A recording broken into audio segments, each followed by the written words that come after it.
Como usted recordará, estamos viendo aspectos de la vida de Abraham, pero poniendo énfasis en el concepto de pacto que se desprende del relato de Génesis. Abraham es uno de los personajes más relevantes del Antiguo Testamento, no cabe duda, y hay que considerar que además como personaje bíblico, como hombre que representa la fe, no solo del mundo protestante, sino también del mundo judío y créalo también del mundo musulmán. Así que es un personaje relevante al cual nosotros debemos poner cuidado en el análisis. Cuando digo cuidado, no es en términos de una advertencia, sino más bien de profundidad respecto de quién fue Abraham. Y lo encontramos entonces en el capítulo 15, en este encuentro con Dios, cuando suscribe este pacto. Recuerden ustedes también que la semana pasada hablamos que el entendimiento del Antiguo Testamento y el Nuevo Testamento también responde a una estructura pactual. ¿Qué quiere decir esto? Que el trato que Dios tiene con los escogidos es un trato fundado sobre o anclado sobre el concepto de pacto. Y estamos en el relato que vamos a leer a continuación frente a lo que los teólogos describen como el pacto abrahámico, así como hay un pacto noético, así como hay un pacto mosaico, como hay un pacto davídico, no son otra cosa que las administraciones de lo que teológicamente se conoce como el pacto de gracia.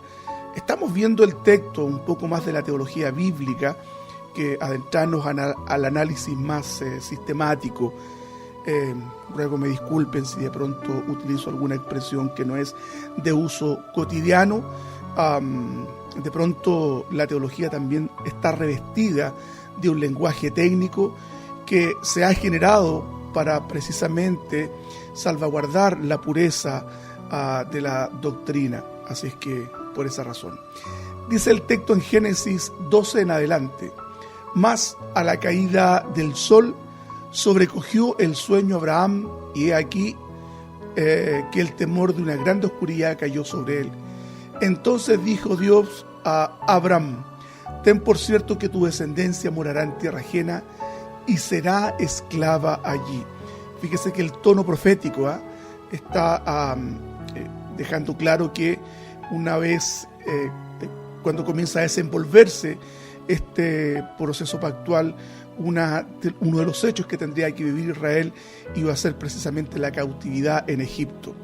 Y dice, y será oprimida 400 años, mas también a la nación a la cual servirán juzgaré yo. Esto se refiere a Egipto.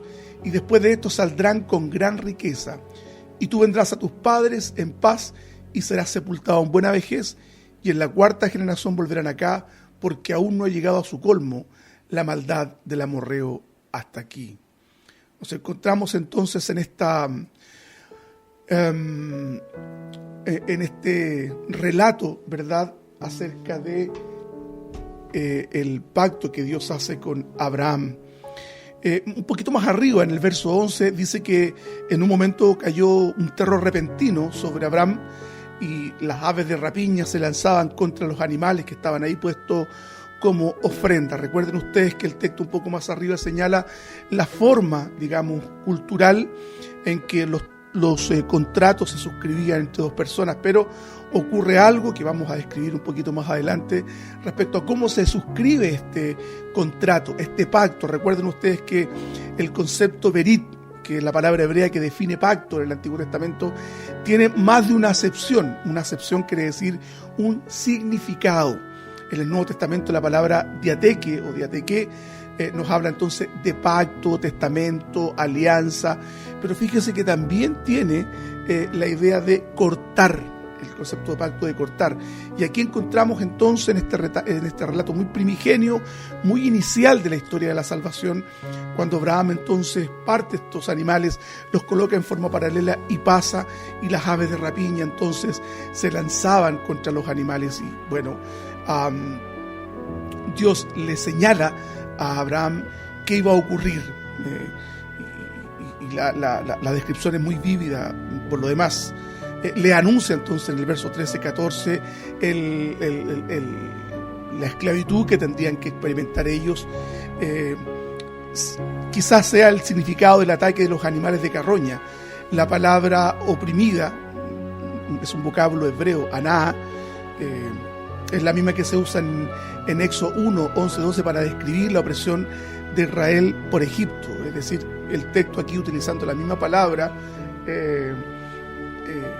tiene dos significados. Por lo tanto, esto que las aves estén lanzándose contra las partes desmembradas del animal tenga alguna relación por la analogía, por el parecido de la palabra en el hebreo, con la opresión que ellos iban a experimentar en Egipto. Esta nación, entonces, Egipto, como un ave de rapiña, se opuso al pacto. Estos son los contradictores del pacto. Pero al final el pacto había de cumplirse. Más adelante, en los días de Moisés, cuando los israelitas estaban en Egipto, habían pasado 400 años desde el tiempo en que Jacob entró en Egipto. Más o menos, dicen los estudiosos, en el año 1876 a.C. Siempre les señalo, hermanos amados, que la cronología bíblica se presta muchas veces a discusión y sobre esto no vamos a estar nunca de acuerdo. Más bien estas son fechas estimativas. Y dice el texto, saldrán con gran riqueza, y eso fue lo que efectivamente ocurrió. Mire, fíjese que Éxodo 12:40, asimismo Gálatas 3:17, afirman que la esclavitud en Egipto duró 430 años, es decir, contabilizando el ingreso de Jacob a Egipto el año 1876 al 1446 a.C., da una suma de 400 años. Lo que pasa es que alguien podría decir, ¿por qué Hechos 7:6 dice que son 430 años? Y en Hechos 7:6 nos habla de 400 años. Es lo que yo le menciono respecto a cómo de pronto los autores bíblicos redondean los años de tal suerte de no mencionar sino una cifra concreta. A eso me refiero. Ahora, Dios es justo, hermano, y permitió que llegara a su maldad, el colmo, es decir, la maldad del pueblo a su colmo, en este caso los amorreos, para juzgarlos y definitivamente expulsarlos, para que esa tierra, ¿cierto?, bajo Josué fuera conquistada, la Palestina. Entonces, el cumplimiento de las promesas a Abraham incluye un juicio de retribución contra los habitantes de la tierra de Canaán. La simiente de Abraham obtendría la tierra, pero ni siquiera una hora antes de que lo exigiera la justicia absoluta, es decir, la intervención que Dios hace respecto de la maldad de los pueblos que allí habitaban.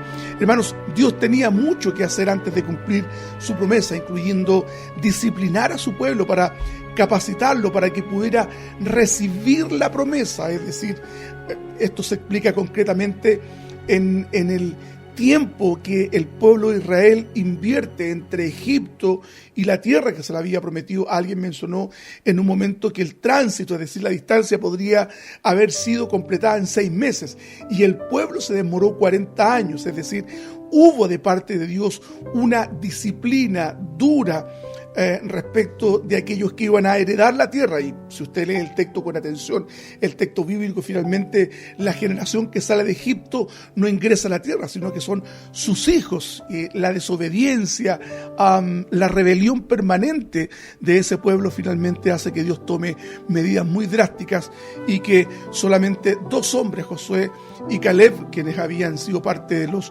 espías que había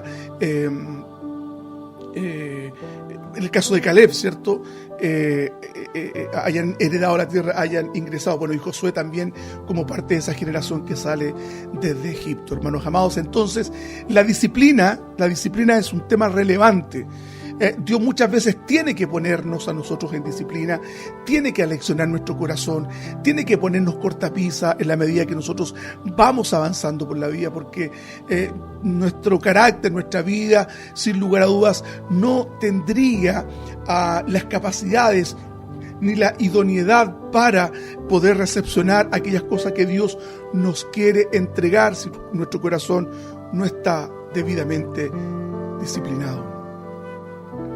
Muchas veces, igual que el caso de Abraham, y me permito hacer una ilustración las aves de rapiña vienen contra nosotros, de tal suerte de impedirnos llegar a ser un varón a la estatura o una mujer a la estatura de Cristo.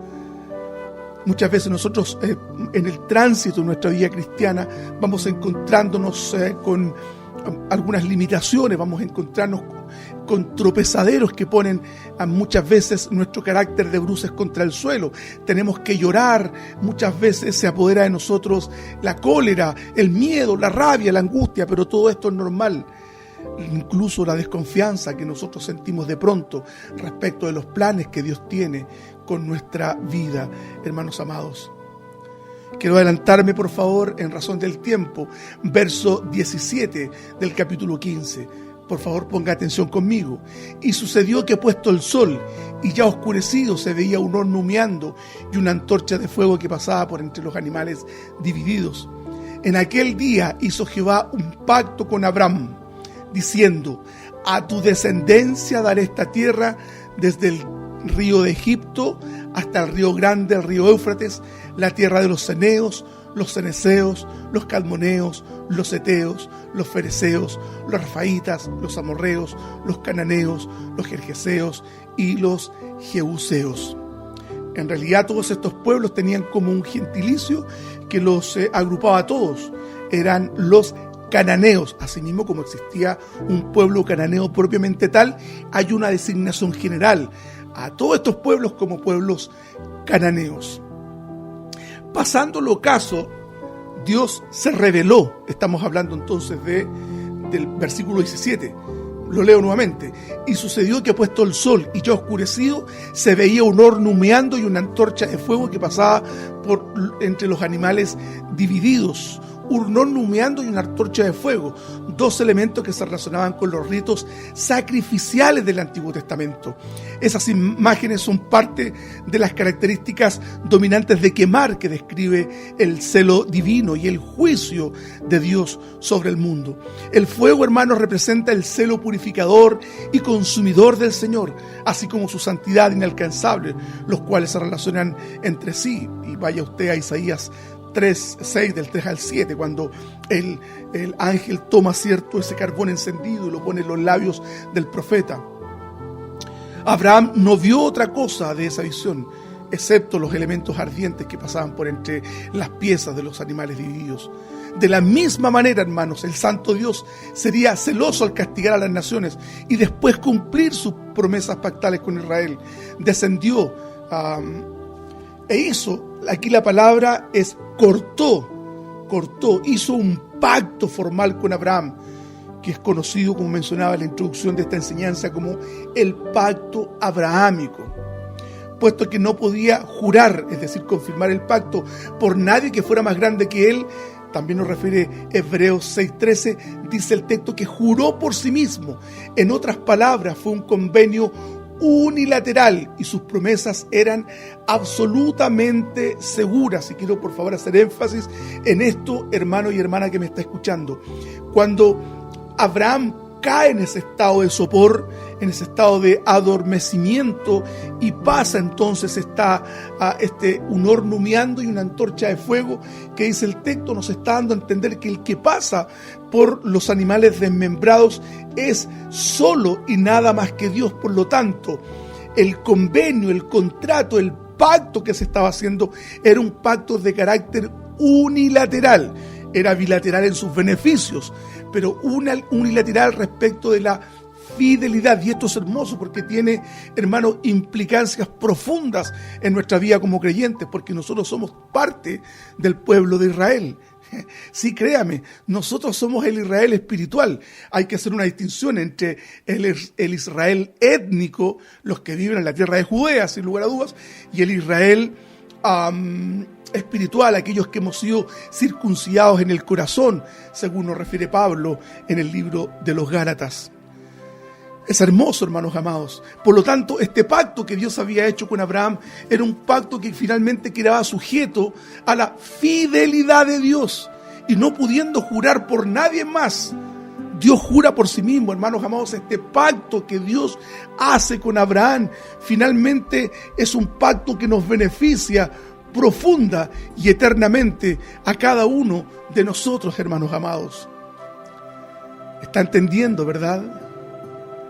Dios aún, fíjese, ahora vienen las promesas temporales, lo temporal en el verso 18. Fíjese, lo que atañe a Israel propiamente tal, al Israel étnico, dice, Dios aún especificó los límites geográficos de la tierra de Israel, que serían desde el río de Egipto, Wadi el Arich, no el río Nilo, hasta el río grande, el Éufrates. Israel nunca había poseído la tierra en su totalidad. Algunos suponen que cuando Cristo regrese a reinar como Mesías, entonces Israel va a poseer completamente la tierra, pero eso es un enfoque escatológico que tiene que ver con cuestiones de los últimos tiempos, que no es el sentido de esta modesta enseñanza que estamos compartiendo esta mañana. Por lo tanto, para Abraham el mensaje divino era muy claro. A pesar de los prospectos de muerte y sufrimiento, es decir, la esclavitud y la opresión, sus descendientes recibirían las promesas, porque Dios así lo confirmó. Hermanos, así que Israel se animaría con esto durante el Éxodo, en los subsiguientes tiempos de aflicción, incluyendo incluso la cautividad babilónica.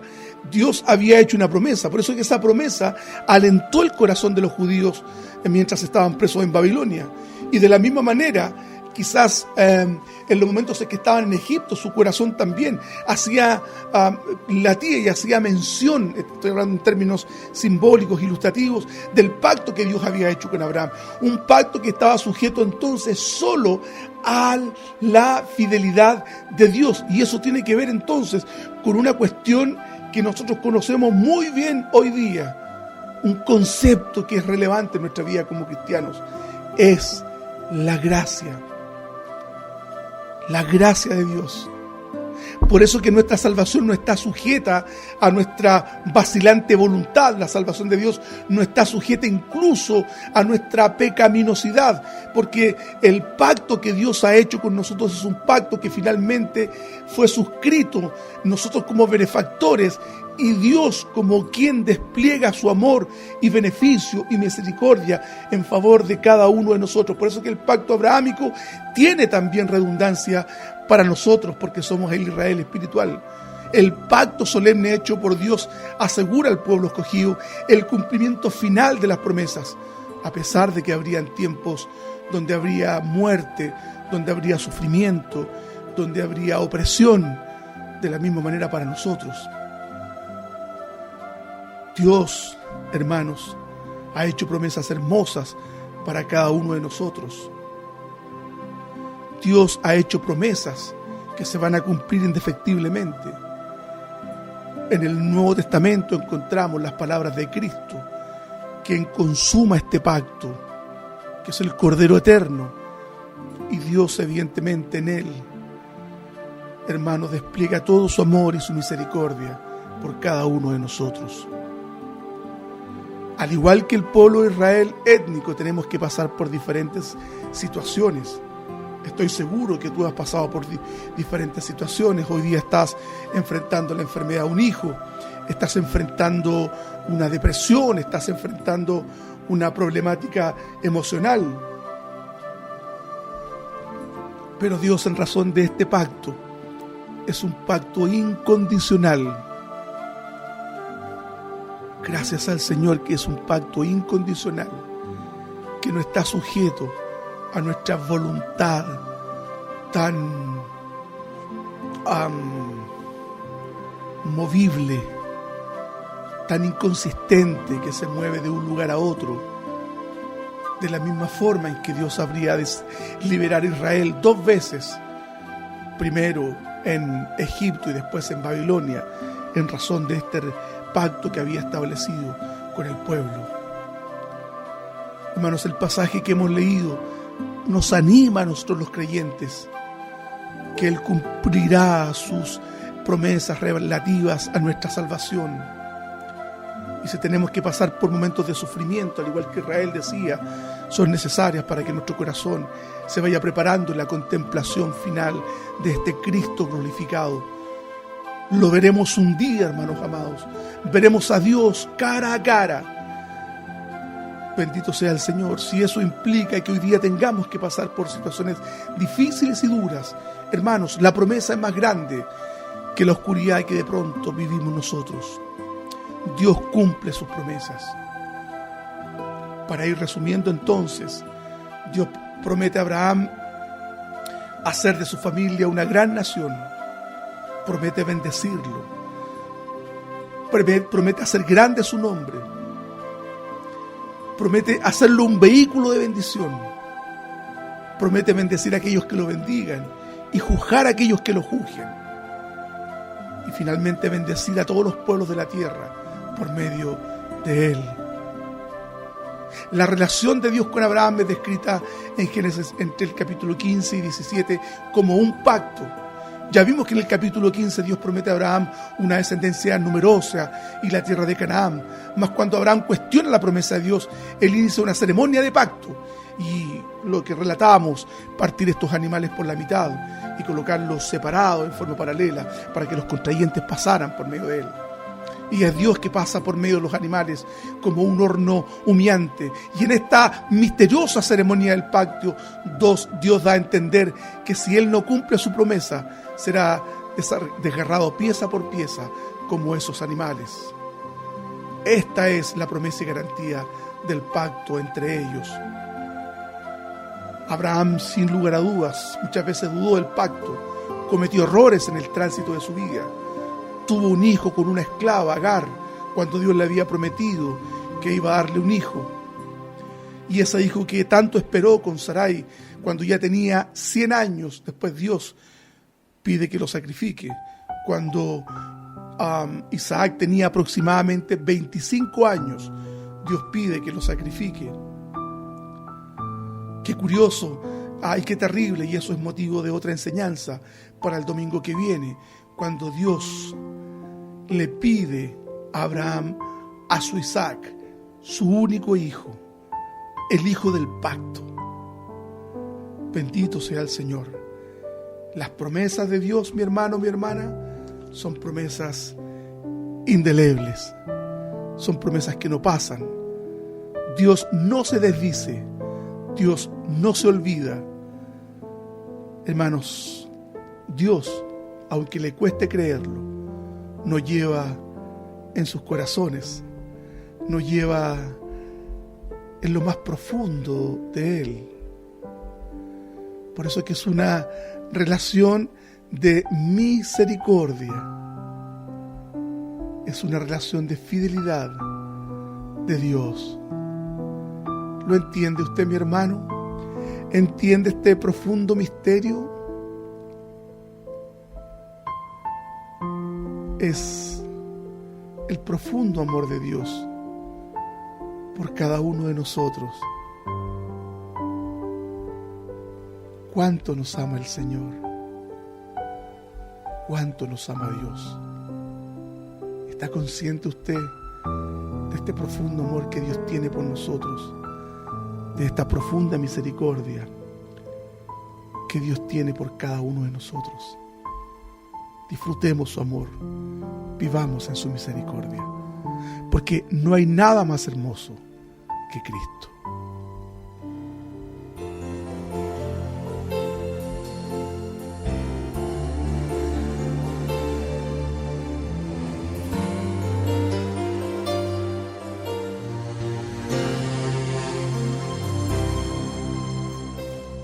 Misericordia incomprensible es, Señor.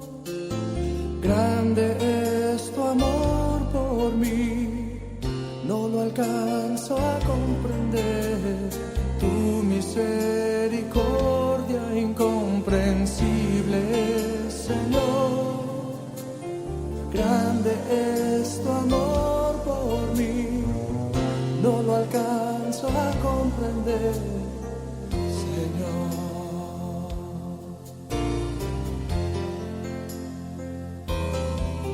Cuando yo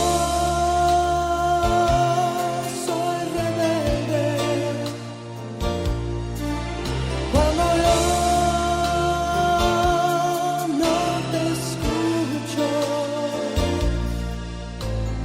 tu amor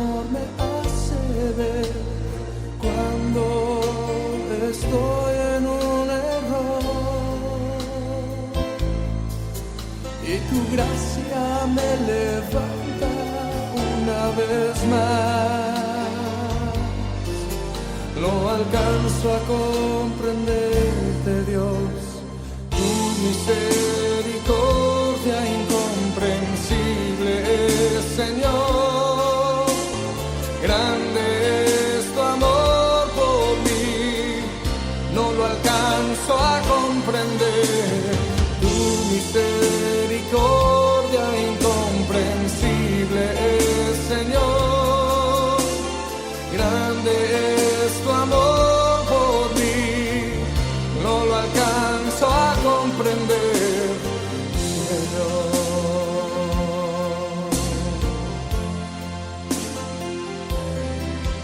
Cuando yo vago en mi vivir y dudo de mi existir, siempre a mi lado estás, dándome palabras de amor, palabras que levantan y consuelan. Te doy gracias que tu amor es así, y quisiera regresarte un poco de tu amor por mí, y quisiera decirte, Dios, que mi amor por ti, Señor, yo te lo entrego hoy. Todo lo que está